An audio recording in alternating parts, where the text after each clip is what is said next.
to sleep now, third grader of mine. The test is tomorrow, but you'll do just fine. It's reading and math, forget all the rest. You don't need to know what is not on the test. Each box that you mark on each test that you take, remember your teachers, their jobs are at stake.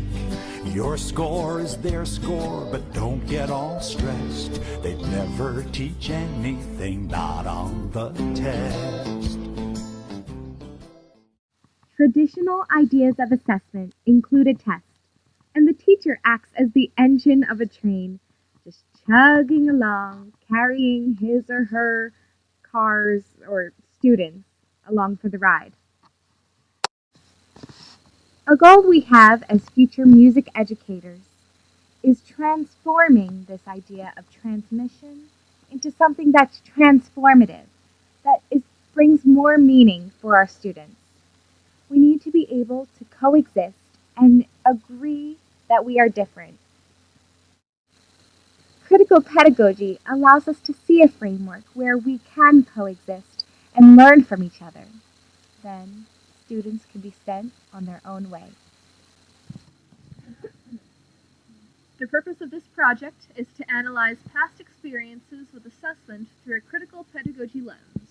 This analysis will be done by reflecting on our own experiences as teachers as well as students. The three questions we will be discussing are: to what extent does understanding by design hinder learning? In which ways can assessment silence the voices of students? And finally, to what extent do the political constructs of schooling affect what really happens in the classroom? As assessment is such a controversial issue in music education, we are choosing to look at it through a lens of critical pedagogy because, as Joan Wink says herself, critical pedagogy causes one to make inquiries about equality and justice. This first event we will discuss not only makes us question about voice and politics, but also, for whom do we construct assessment? So your high school marching band has an upcoming competition, and so they're rehearsing their marching drill. For an assessment, the teacher photographs each picture as it forms on the field and uploads those pictures to a computer. After the marching band comes in from practice, the teacher shows all of the pictures in a slideshow and tells each member of the band where the errors were and where to fix them.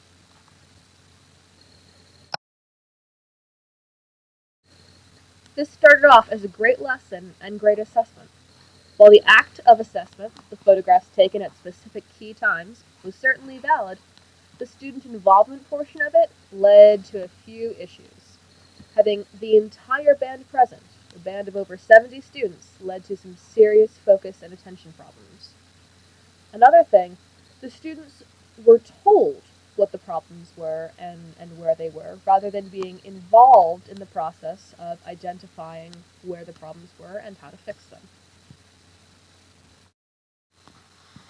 Telling the students where the problems were and having them fix them your way is just like pushing the race car to the finish line without there even really being a driver in the seat. This assessment seems to be so that the teacher can get the product that he or she wants. Really, assessment is conducted so the teacher will know how to cater to the student's needs. More specifically, the needs for learning.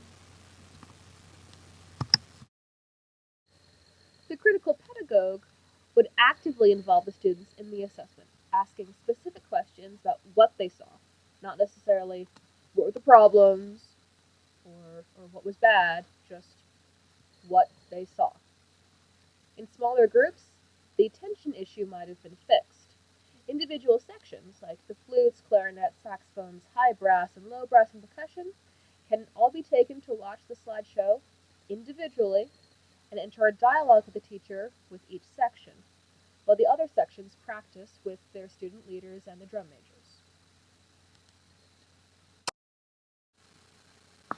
As Joan Wink says, critical pedagogy forces educators to look again at the fundamental issues of power and its relationship to the greater societal forces that affect schools. In this marching band lesson alone, we see how the lack of dialogue creates an issue with hegemony that silences the voices of students. Joan Wink also says that voice is the use of language to paint a picture of one's reality, one's experiences, one's world. In a lesson plan on Pachelbel's Canon in D, as part of a music history lesson, the assessment portion is filled out music history test at the end of the unit. When it comes to lesson planning with Understanding by Design, the teacher starts at the assessment, or as you see here, the finish line. The teacher drives to the finish line and sees what's going to happen there, then brings back the student and sends the lesson on its way. Let's take a look at that again. We start at the finish line, bring it back, and send our students exactly where we expect them to go. This teacher chose the summative assessment of having a final music history test as the assessment for the unit. Understanding by Design also asks, what's the big idea? The big idea was Baroque music has distinct qualities we can explore and express during our time warp through music history. And the enduring understandings said within a historical context, students will associate with a major work, be challenged to appropriately improvise, and how can everyone be important to an ensemble? Not only does this experience silence the voices of students, but the political constructs of schooling also have a lot to do with this. There must be a grade, according to the administrative personnel, but also on the teacher's part. The teacher might be afraid to assess improvisation. How would a teacher do that? From the perspective of Grant and Wiggins' Understanding by Design, if it's not accessible, do you even teach it? Also, how is the teacher going to keep from discouraging the students that don't do as well in musical performance? Though it is a music teacher's fear to discourage a student from continuing exploring their musical talents, having a quantitative grade for a student is very important in the advocacy of music education. As Amy Anderson states in her article on assessment in elementary music education, documentation is necessary to ensure music remains a core academic subject, as No Child Left Behind comes up for review. As you see on this report card, music doesn't even have a spot. So, as Pachelbel would say, wach auf, meaning wake up. On the teacher's part, what is missing from the assessing portion of the lesson plan? Experiential learning is wonderful, but how can we account for the learning that comes from the experience? In a discussion on critical pedagogy and classroom praxis, Dean Bra and Peter Calero say that the challenge is that there seems to be a formal grade for each student as a summary measure of individual performance. Traditional grading policies typically encourage individualistic learning and may even be structured to promote competition among students. There also seems to be this fetish relationship with the grade itself, the number or the letter, and the students become alienated from the learning process. If students are aware that they're being assessed by the test at the end of the unit, they will become alienated from the learning process. How would the critical pedagogue engage the students in actual learning? Then, how would the teacher assess this learning? As recently presented by Peter Webster, ideas of assessment in this postmodern society are changing. Standardized testing and objective measurement used to be the center of assessment, but now we're looking more at portfolios of achievement and self-assessment. Another encouraging possibility is having an informance, a celebration of knowledge, in which students get to grade other groups based upon a rubric and celebrate what their peers have made. Teaching to the test is appropriate when the test represents a valid assessment of student acquisition of knowledge and skills. Still, we must remember to account for the learning taking place. Another idea is taking a few steps throughout the class period or the unit to see what's going on. This is beneficial to our students' learning by taking formative assessment and using it as a tool to learn about our students' needs. Observation, as simple as it is a great tool for assessment. We want to make our students musical and not only teach for the test. A teacher must not forget what is accessible, which is the hallmark characteristics of musical people. To internalize tonal and rhythmic patterns, comprehend them within musical context, reproduce with correct vocal or instrumental technique, the ability to find and maintain the steady beat to a song, and the ability to respond to the expressiveness of music through movement, language, visual arts, or other means.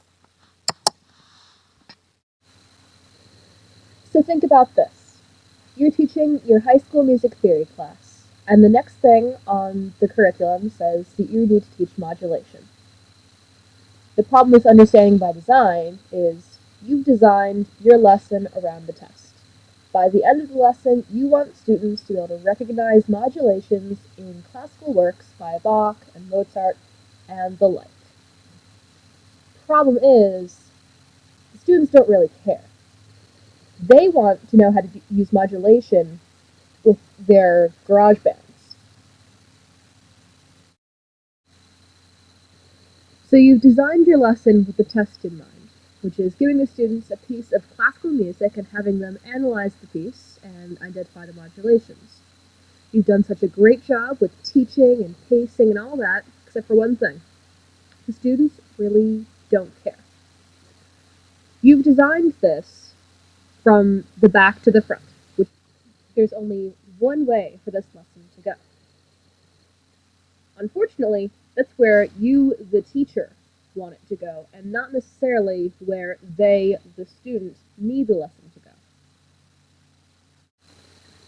This is one example of how, used poorly, understanding by design can actually hinder learning rather than help it.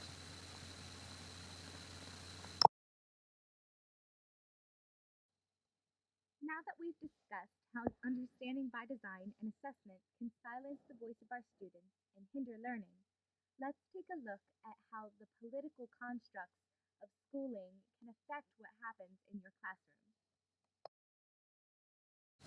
You are an elementary music teacher. You have brought your program up from nothing, insisting on music reading, singing, playing instruments, and instilling a sense of musicianship in your young students. Your principal congratulates you on a job well done after a concert, but tells you to stop wasting so much time on musical literacy and just have more concerts. After all, more concerts means more money donors. What does this do to your curriculum and to your assessments? Suddenly, your priorities in the classroom have shifted and your assessments have changed. Rather than a focus on music reading and literacy, your new focus is on fast memorization of music, which does not foster authentic musical learning.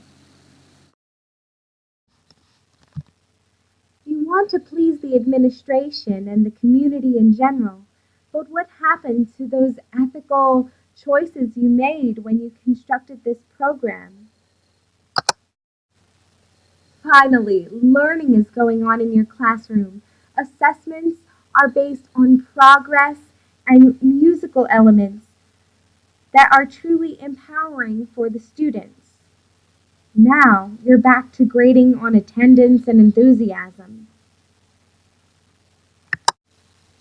And still, there's that voice at the back of your head telling you you're lucky to have a program at all. Thinking's important, it's good to know how, and someday you'll learn to, but some days not now. Go on to sleep now, you need your rest. Don't think about thinking, it's not on the test.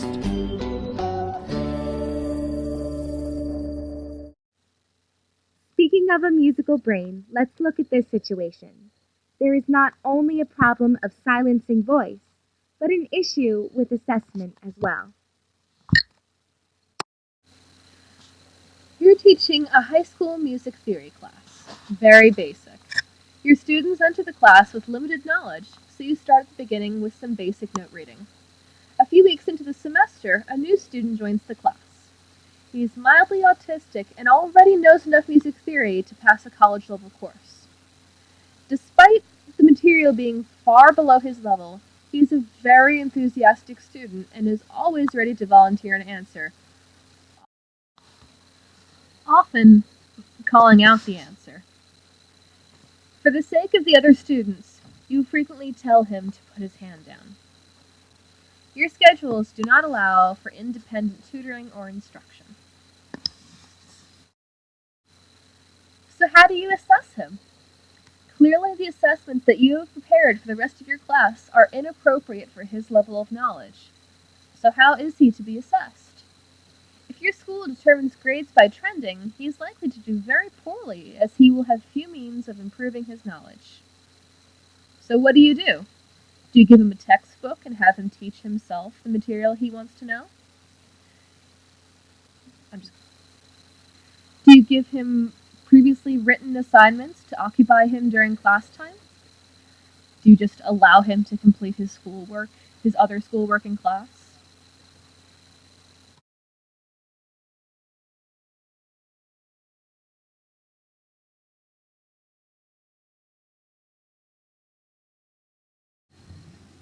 So let's take on a student's perspective of assessment. Dear Mr. Knickerbocker, I didn't come to choir today because I am just so mad that Henry got an A for the marking period and I got a B+. I am obviously a better singer than him, and he doesn't even care about choir. Everyone thinks that he got an A because he's the only tenor 1 in third period. I think I should get a better grade than him because I had the hardest solo in the concert, and I did so much more work than him. My mom says I should quit if I keep getting bad grades. Sincerely, Susie Troublemaker.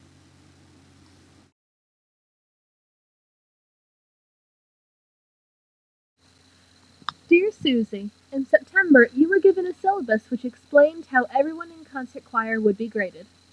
No one can deny that you are musically gifted. However, your attitude towards your fellow classmates and refusal to complete the mandatory sight singing quiz are going to impact your final grade. If you make the choice to cooperate in class, your grade will improve. Please feel free to talk to me in person. I hope you will continue singing in choir. Sincerely, Mr. Knickerbocker. Ra and Calero understand the challenge of community in learning.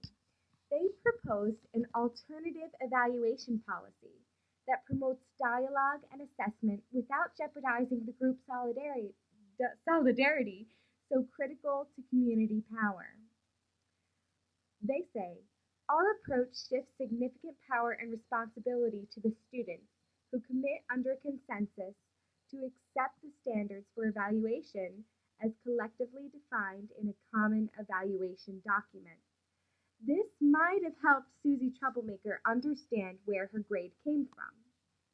They also suggest having students complete a portfolio of their contributions to the group goals and to maintain a diary of their personal thoughts and experiences. By documenting this history, they can learn in more of a circular way. Instead of the car going straight to the finish line, they might drive in a circle, seeing the various things along the way, improving the learning process. This alternative policy, which promotes a dialogue between the community members, is much more along the lines of critical pedagogy. It's a democratic society where everyone is understanding how they are to be graded. This circular idea represents the transformation that children, young adults, and teachers go through. If you look at the right-hand side of this diagram, we see that critical pedagogy includes a concern for social justice, which Susie did, but it also needs a social understanding, that collective focus it talks about. Another element is the context-driven, subjective assessment. As some of our musical goals are unaccessible, we run into another issue when we try to advocate for music education. The school board is faced with no child left behind, with rules but no funding, they're caught in a bind. So music and art and the things you love best are not in your school 'cause they're not on the test. To get music back on this report card, we need to advocate for the authentic assessment that is possible in music.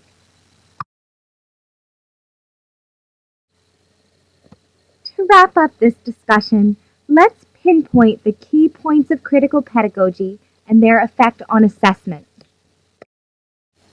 In the situations we've discussed and the critical pedagogy takes on them, it helps us move from a mono-voice hegemony to a multi-voice democracy.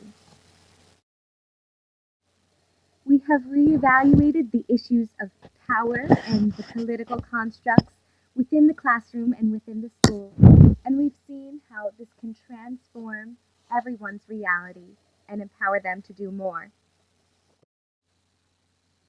Dialogue refers to the active participation of student and teacher in discussion and analysis. By transcending the conventional culture of silence, students gain a sense of empowerment, especially when interaction is directed toward a critical examination of actual student experiences.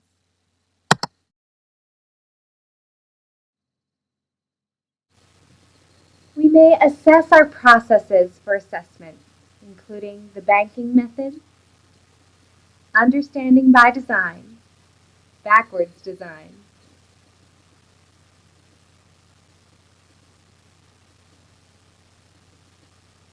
understanding where our students need to go, formative assessment,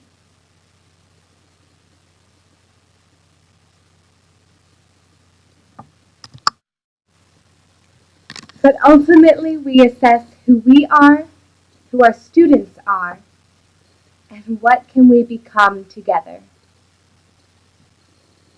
The lot that is not on the test.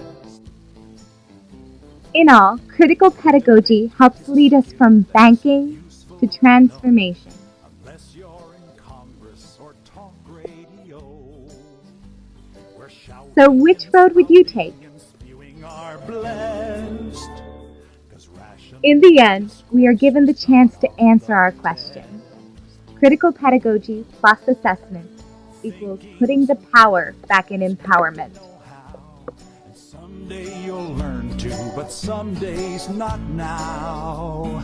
Go on to sleep now, you need your rest. Don't think about thinking, it's not on the test.